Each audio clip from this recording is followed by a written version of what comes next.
What happens when hunters disappear without a trace from a quiet Michigan camp? What did the police investigation uncover? And a quarry worker clocked in one morning and never clocked out. Then there are surveyors, stranded on a West Virginia ridge, surrounded by something they couldn't explain. Different places, different people, but the same gnawing question: who or what was hunting them? Some shrug it off. Exhaustion, fear, the imagination running wild. But others swear it was real. Listen to these stories and then decide for yourself. I am almost certain that we are not alone. Welcome to Weird Encounters, a place where the ordinary fades into shadow and the unexplainable comes alive. Don't forget to like, subscribe, and become part of our ever-growing community of the curious. A group of hunters booked a stay at a remote camp in northern Michigan. Only one made it out alive. What he describes is part backwoods horror and part predatory nightmare. Decide for yourself. Let me know in the comments if you think it was a cover-up or something inhuman roaming those woods. My name is Daniel Price. I was born in Evansville, Indiana, but I live in Terre Haute now. I've been hunting since I was a kid. Whitetail mostly, sometimes turkey, and when money allowed, I'd join trips for elk or moose. I've served in the Army, nothing special, just regular infantry. Hunting was always how I cleared my head. 3 years ago, fall of 2022, a group of us booked a week at a private camp in northern Michigan. It was called Black Timber Hunt Camp. It was one of those remote operations. You paid good money, and they gave you lodging, guides, and access to hundreds of acres of forest crawling with deer and bear. It was advertised as old-fashioned, rustic, and authentic. That part was true. But there was something else about that place. Something wrong.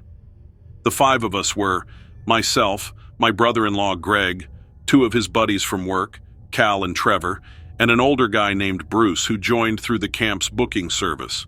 The camp was run by 2 brothers, Leonard and Miles, both tall, skinny men with greasy hair that looked like it hadn't been washed in weeks. They had a couple of helpers, quiet young men who didn't say much and kept their eyes low. From the start, I felt uneasy. The buildings were falling apart, like no maintenance had been done in decades. Leonard greeted us when we pulled up. He stared too long at each of us, as if measuring something. He told us dinner was at sundown, that we were free to sight our rifles at the range, but that we were not to wander off trails without a guide. "The woods take people," he said. I remember those words clear as day. At dinner, the stew tasted sour, but we ate anyway. Miles sat across from me, chewing with his mouth open, and kept asking questions about our families. Did we have wives? Kids? Who'd miss us if we didn't come back soon? We laughed it off at first, but his face never cracked a smile. That night, I couldn't sleep. From my bunk, I saw shadows moving outside the cabin window. More than one. They weren't walking like regular men. The movements were stiff, jerky. I told myself it was just the guides. The first day hunting went fine. We each got dropped in stands at sunrise. The woods were heavy with fog, quiet except for crows. I saw a few deer, nothing worth shooting. Around noon, I heard screaming deep in the trees. It wasn't an animal. It was human. I radioed Leonard, but there was no reply. The screaming stopped as suddenly as it began. When we all regrouped, Greg said he heard it too. Bruce told us he'd seen something big move on the ridge, upright, pale in the fog. Leonard brushed it off. "People hear things in these woods," he said. "The trees echo." That night, Miles brought us to a shed behind the mess hall. He said he wanted to show us trophies. Inside were racks of antlers, skulls, and hides. But mixed in with the deer bones were other shapes. Rib cages too large, skulls too long. One had teeth like a dog, but the jaw was all wrong. None of us spoke. Miles watched us with a grin, waiting for a reaction. The second day, Trevor went missing. He was supposed to meet us back at the trail junction by noon. He never showed. Leonard insisted he probably got turned around. We wanted to form a search party, but the brothers refused. "The woods will give him back or they won't," Miles said. That night, Trevor's rifle was returned. We found it leaning against the cabin door, clean and polished. No sign of him. By the third day, the tension was thick. Greg wanted to leave. Cal argued that the roads were too rough to drive at night. We decided to wait until morning. Around midnight, I woke to footsteps inside our cabin. I thought it was Trevor, but when I whispered his name, the shape froze, then bolted out the door. I chased, barefoot, into the cold. That's when I saw it. A figure stood at the tree line, 8 feet tall, thin as bone. The skin was gray-white, stretched tight over its body. Its head was too long, the jaw distended, and the eyes reflected pale light even though there was no moon. It crouched like it was deciding whether to leap. Behind it, in the dark, were more shapes shifting in and out of sight. I ran back inside and slammed the door. Nobody believed me until Cal swore he saw the same pale outline through the window. At dawn, we packed up. Leonard and Miles stood blocking the only road out. Leonard said, "The hunt isn't done. None of you leave until it is." Miles held an axe across his shoulders. We tried to push past, but their helpers appeared from the woods, silent, carrying knives. Something about their faces. It was like they weren't all there anymore. Hollow-eyed, blank. Bruce lost it. He pulled his revolver and fired a warning shot. That scattered the helpers, but it also stirred the trees. That sound I will never forget. Branches snapping, heavy steps circling us. The pale thing was near. We had no choice. We turned deeper into the forest, hoping to find another road. That's when we found Trevor, or what was left. He was wedged high in a pine tree, 40 feet up, torn open. His face was gone. Bones stripped clean. His boots dangled from a branch like some kind of sick display. Greg vomited. Bruce muttered a prayer. We all knew then this was no ordinary predator. For 2 days, we tried to hike out. Something stalked us. We'd find claw marks gouged into trees, piles of broken antlers arranged in circles, carcasses left half-eaten and steaming. At night, we heard it moving. Never close, but never far. It was letting us know we were in its territory. On the 5th night, we made a lean-to shelter. Around midnight, Cal vanished. No sound, no struggle, just gone. His rifle and pack still there. I swear I saw a pale hand retreating into the underbrush, dragging him silently. By then, Bruce's sanity was slipping. He kept saying the brothers fed us to it, that the camp was a lure, a feeding ground, that the helpers weren't helpers, they were servants, kept alive by giving the thing strangers. I don't know if that's true, but it fits. We finally reached a river. The map showed it connected to a highway if we followed it downstream. But the current was fast, and the banks were cliffs. We had no choice. We lashed logs into a raft and pushed off. Halfway down, the pale thing stepped into the river ahead of us. The water barely reached its thighs. It waited, head tilted. Then it screamed. Not like an animal, not like a man. A shriek that rattled my skull. Our raft split on a rock. We were thrown. I don't remember much after, just thrashing, choking water, then dragging myself onto the far bank. Greg was gone. Bruce, too. Only I crawled out. My ribs were broken, one arm useless. A trucker found me on the roadside the next morning. I was half dead. The police took my statement but didn't seem surprised, almost like this has happened before and this is an ongoing investigation. But they wouldn't tell me anything. They found the camp, but there was nothing else. No cabins, no shed, no brothers. Just forest. But they did find some evidence, blood trails, blood on trees, claw marks, and large impressions on the ground indicating something was there. Also, some random garbage scattered, but they didn't find any evidence of the cabin owners. I know what I saw. Something in those woods hunts men. and some people help it. I can't sleep most nights. I dream of pale shapes waiting at the edge of the trees. If you're reading or listening to this, be careful. If someone offers you a cheap hunt up north, you might not come back in one piece. Or you might not come back at all.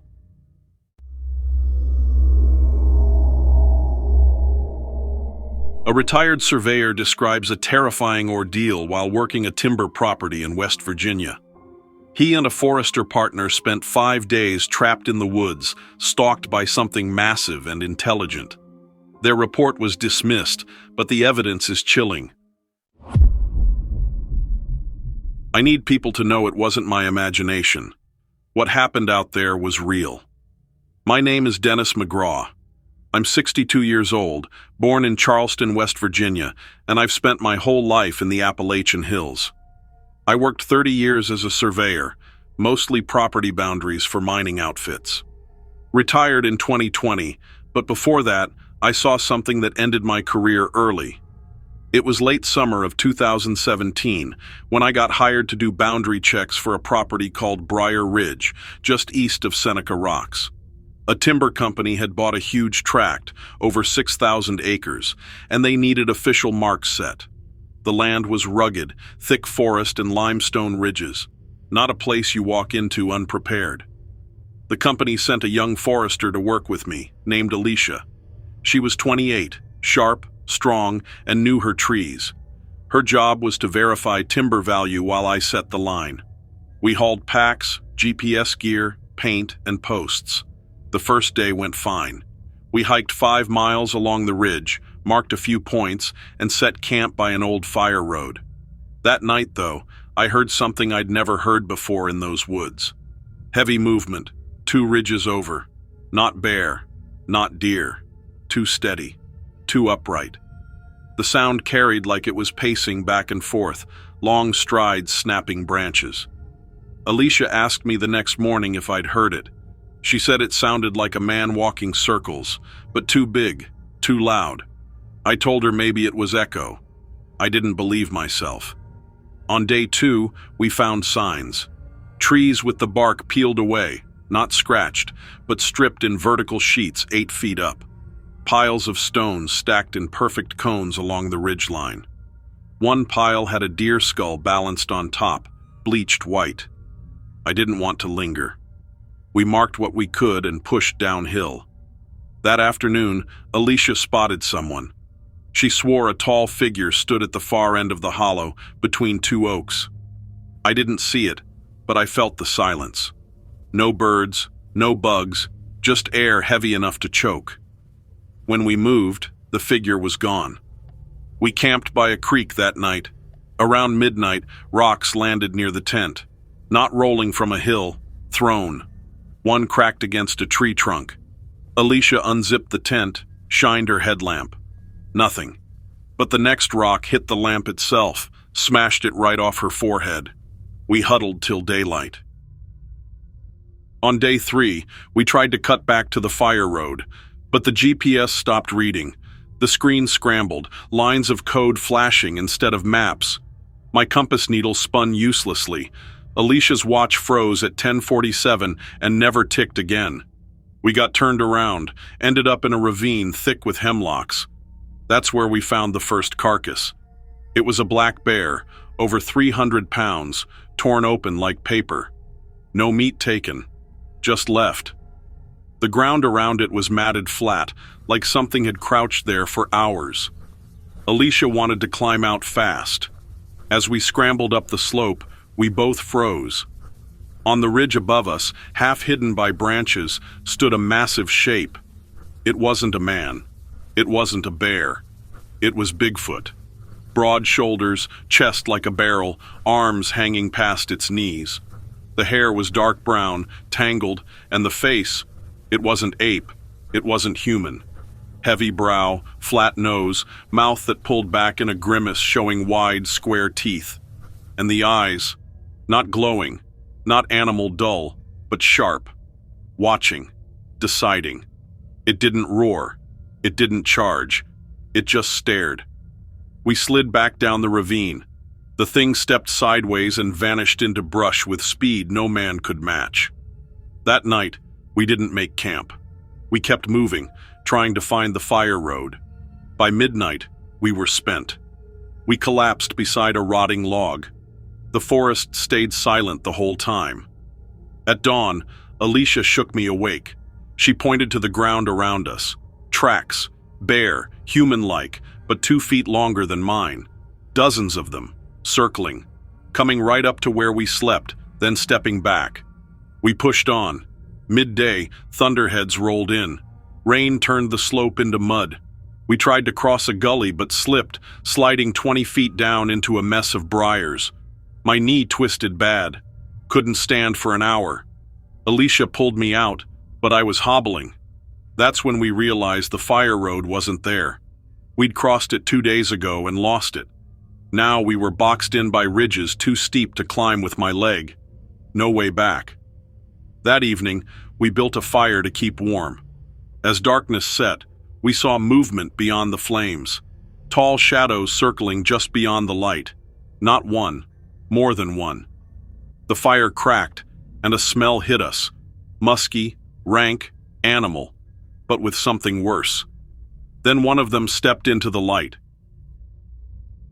This one was gray-haired, scarred across its chest, one eye milky white, bigger than the first. It tilted its head and made a sound low in its throat, like a chest rumble. Another answered from the dark. Alicia grabbed her hatchet, but I told her not to move. They were testing us. For hours, they paced the ring of firelight, sometimes stepping closer, sometimes pulling back. At one point, a rock the size of a pumpkin slammed down 2 feet from me. They wanted us to break. At dawn, they were gone. No tracks left. We tried again to climb the ridge. My knee gave out halfway up. We slid back down. That's when Alicia broke down. Said we'd never get out. Said these things had been watching this land long before we came. That the company knew. That's why they sent surveyors instead of crews. We argued. She said she'd keep going alone, get help. I begged her not to. In the end, she stayed. That night, they came again. But this time, closer. I woke to Alicia's hand clamped over my mouth. One of them was crouched 6 feet from the fire, staring straight at us. I could see its teeth, yellow and flat, as it bared them slowly. It leaned closer, arms dangling, knuckles brushing the dirt. It was waiting for me to move. I didn't. I stared back until my eyes watered. Eventually, it pulled away and vanished. By morning, we were both half crazed. My knee swelled double its size. Alicia supported me, but we couldn't go far. Then we heard it, an engine, a truck on the fire road. We pushed through brush until we broke out onto the rutted lane. A forestry truck idled there. 2 men in hard hats leaned against it. Relief hit me so hard I almost cried. But when they saw us, they didn't wave. They didn't look surprised. They just climbed in and drove off without a word. We never saw them again. 2 days later, rescue crews found us staggering along a power line cut. They said we'd been reported missing for 5 days. We tried to tell them about what we saw, but they laughed. Said hunger and exhaustion cause visions. Alicia doesn't talk about it anymore. Last I heard, she quit forestry and moved west. I retired early, never went back into the deep woods. In 2019, 2 contractors entered a long-abandoned quarry in western Pennsylvania. Only one made it back. His story describes bone piles, blocked exits, and a creature that stalked them through the pit. Listen closely, then decide if you believe him. Let me know in the comments section because I'm not too sure what to think. This is simply frightening.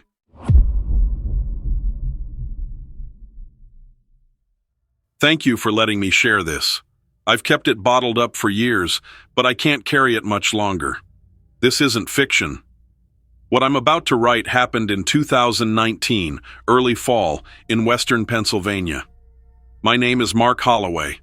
I'm 59, born and raised in Johnstown, Pennsylvania, and I still live there. I've worked construction most of my life, mostly masonry and quarry jobs. I know stone pits and the noises they make. I know what's normal and what's not.